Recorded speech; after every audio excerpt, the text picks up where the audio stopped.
About 2 years ago, I was in the same plane with Shino Peters. He's now flying economy because he did not multiply what was in his hands.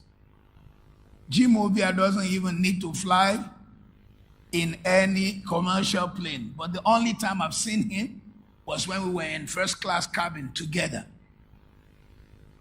Although first class don't mean say we have the same kind of money. But what I'm trying to show you is mindset. I like you to say mindset. So the man thought, let me impress my friends. He built the big house. And you know, even architecture changes. The house that was impressive in 1986 is not impressive today. In fact, it looks ugly today. So if you must move to a higher level and enter your wealthy place, your old way of thinking must be dropped for a new way. And part of the keys to success is to raise the quality of your vision and your thinking. When you do, people will be naturally attracted to you, to bless you, and to make money come to you. You see, when you have the mindset of poverty, money flows away from you. That's why money is called currency. It flows away.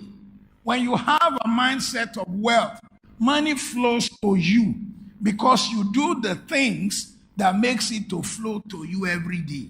That's why you find people who are wealth creators.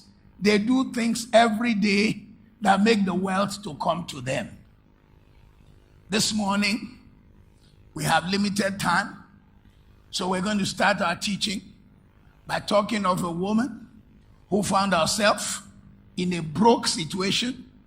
She had nothing. She's lost everything. And they're about to take the only thing she had, which was her children. And because that was all she had, she decided to cry out. In the book of 1 Kings, I believe chapter 4,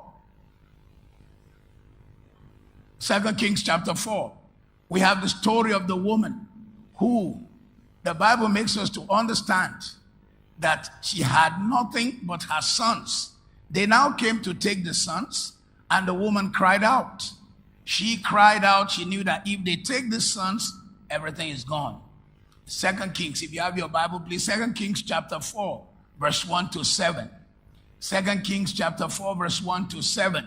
Let me even say this. 2 Kings chapter 4 is an interesting chapter. Verse 1 to 7 is a woman who had children, no money. Verse 8 to 17 is a woman who had money, no children. But both of them had the same God. One had money, no children. One had children, no money.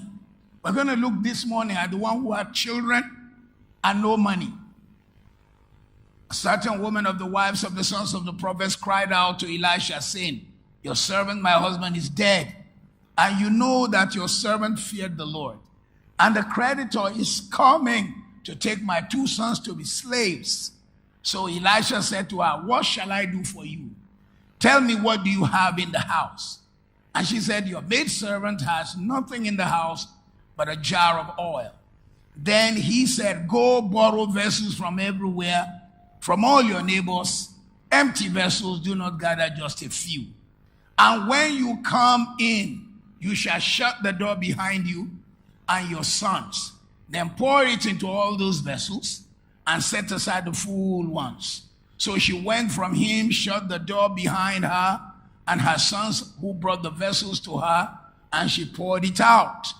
And now it came to pass when the vessels were full that she said to her son, bring me another vessel. And he said to her, there is not another vessel. So the oil ceased. Then she came and told the man of God, and he said, go, sell the oil, pay your debt. You and your sons live on the rest. May God bless his word. I said, may God bless his word. How do you go from broke to billionaire? Remember, I said something about the mindset. Until you change your mindset, you will not be able to handle great wealth. So the first thing to do is to expect